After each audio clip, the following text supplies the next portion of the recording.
কিছু দেশ আছে যাদের নাম শুনলেই মনে আবেগ আসে আগে, রাজনীতি পরে। সৌদি আরব তেমনই একটি দেশ, কারণ এটি শুধু একটি রাষ্ট্র নয়, এটি স্মৃতি, বিশ্বাস, হজের পথ, নবীর শহর আর ইতিহাসের কেন্দ্র।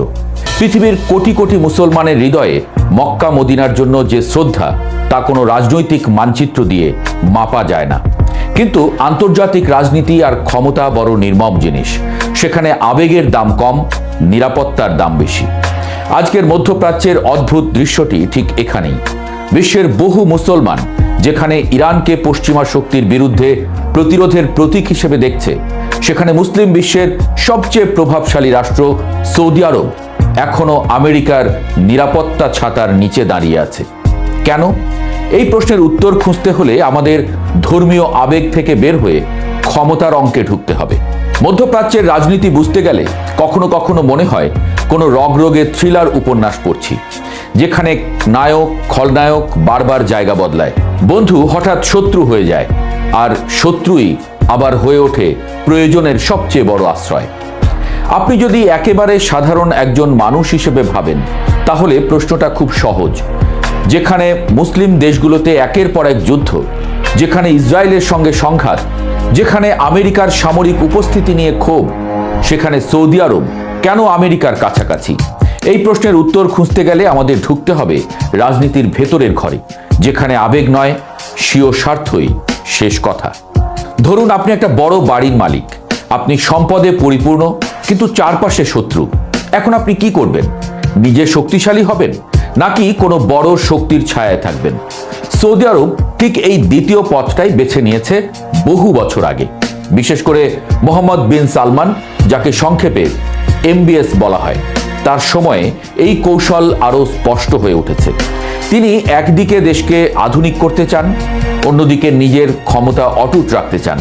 আর এই দুই কাজ একসাথে করতে গেলে দরকার নিরাপত্তা, দরকার স্থিতিশীলতা, দরকার বড় শক্তির সমর্থন।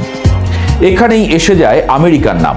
শোনা যাচ্ছে সাম্প্রতিক সময়ের একাধিক আলোচনায় সৌদি যুবরাজ সরাসরি ট্রাম্পকে বলেছেন, ইরানের বর্তমান কট্টরপন্থী সরকার থাকলে মধ্যপ্রাচ্যে স্থায়ী শান্তি আসবে না, বরং এটাকে তিনি দেখছেন এক ঐতিহাসিক সুযোগ হিসেবে, যেখানে পুরো অঞ্চলকে নতুনভাবে সাজানো যেতে পারে।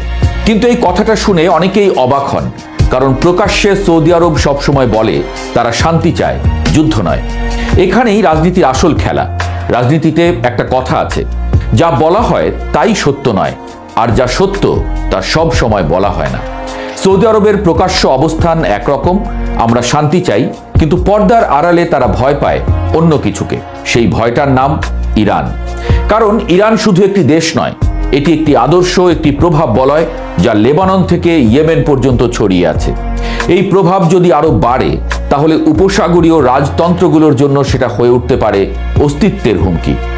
খেয়াল করে দেখবেন, মধ্যপ্রাচ্যের অনেক রাজতন্ত্র বিলীন হয়ে গেলেও সৌদি আরব আমেরিকা আর ইসরায়েলের বন্ধু হয়ে রাজতন্ত্র টিকিয়ে রেখেছে।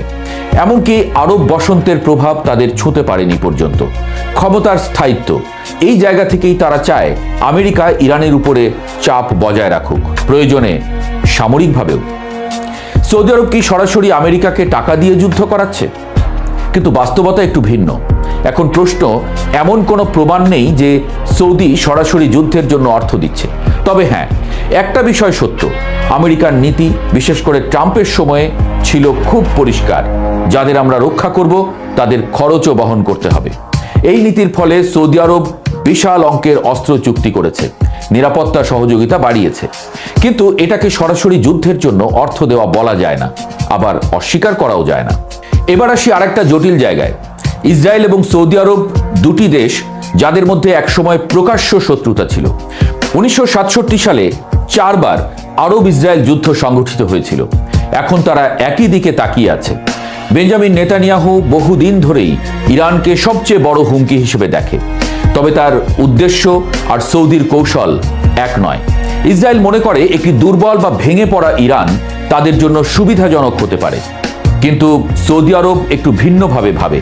তারা ভয় পায় যদি ইরান পুরোপুরি ভেঙে পড়ে, তাহলে সেখানে তৈরি হবে বিশৃঙ্খলা, মিলিশিয়া, গৃহযুদ্ধ। আর সেই অস্থিরতা সরাসরি তাদের সীমানায় এসে আঘাত করবে। অর্থাৎ তারা ইরানকে দুর্বল দেখতে চায়, কিন্তু ধ্বংস হতে দেখতে চায় না। এই পুরো পরিস্থিতিকে আরো জটিল করে তুলেছে জ্বালানি রাজনীতি। মধ্যপ্রাচ্যের অর্থনীতির প্রাণ হচ্ছে তেল, আর এই তেল বিশ্ববাজারে পৌঁছানোর সবচেয়ে গুরুত্বপূর্ণ পথগুলোর একটি হলো হরমুজ প্রণালী। এই প্রণালী যদি বন্ধ হয়ে যায় তাহলে শুধু সৌদি আরব নয়, পুরো বিশ্বের অর্থনীতি কেঁপে উঠবে। ইরান ইতোমধ্যেই এই প্রণালী কোনো কোনো দেশের জন্য বন্ধ করে দিয়েছে, কারো কাছ থেকে নিচ্ছে উচ্চ মূল্যের ট্যাক্স। ইরান যুদ্ধের প্রথম দিকেই সৌদি আরবকে তাদের সাথে থাকার নির্দেশ দিয়েছিল। এমন অবস্থায় সৌদি আরব এক অদ্ভুত দ্বন্দ্বে পড়ে গেছে। একদিকে তারা চায় ইরানের প্রভাব কমুক, অন্যদিকে তারা ভয় পায় যুদ্ধ বাড়লে নিজেরাই বিপদে পড়বে। এই দ্বন্দ্বটাই আসলে পুরো গল্পের কেন্দ্রবিন্দু। একদিকে মুসলিম বিশ্বের আবেগ, অন্যদিকে রাষ্ট্রের স্বার্থ। একদিকে ধর্মীয় পরিচয়, অন্যদিকে নিরাপত্তা ও অর্থনীতি। সৌদি আরব এখানে আবেগের চেয়ে বাস্তবতাকে বেছে নিয়েছে। তারা জানে বিশ্ব রাজনীতিতে কেউ কারো স্থায়ী বন্ধু নয়, এখানে শুধু স্বার্থই টিকে থাকে। আর এই কারণেই আমরা দেখি যেখানে সাধারণ মানুষ ইরানকে প্রতিরোধের প্রতীক হিসেবে দেখে, সেখানে সৌদি আরব হিসেব কষে এই প্রতিরোধ তাদের জন্য কতটা ঝুঁকিপূর্ণ। যেখানে অনেকেই আমেরিকা ও ইসরায়েলের বিরুদ্ধে ক্ষোভ প্রকাশ করে, সেখানে সৌদি আরব একই শক্তির সাথে সম্পর্ক বজায় রাখে। এটা কি দ্বিচারিতা, নাকি এটা টিকে থাকার কৌশল? এই প্রশ্নের উত্তর সহজ নয়। শেষ পর্যন্ত হয়তো আমরা এটুকুই বলতে পারি, মধ্যপ্রাচ্যের রাজনীতি কোনো সাদা কালো গল্প নয়, এখানে সবকিছু ধূসর। সৌদি আরব যেমন পুরোপুরি নায়ক নয়, তেমনি পুরোপুরি খলনায়কও নয়। ইরান যেমন পুরোপুরি মুক্তির প্রতীক নয়, তেমনি শুধু হুমকিও নয়। সবাই নিজের নিজের খেলায় ব্যস্ত। আর এই খেলায় সবচেয়ে বড় সত্যটা হলো, যুদ্ধ শুধু ময়দানে হয় না, যুদ্ধ হয় সিদ্ধান্তে, জোটে আর নীরব সমর্থনে।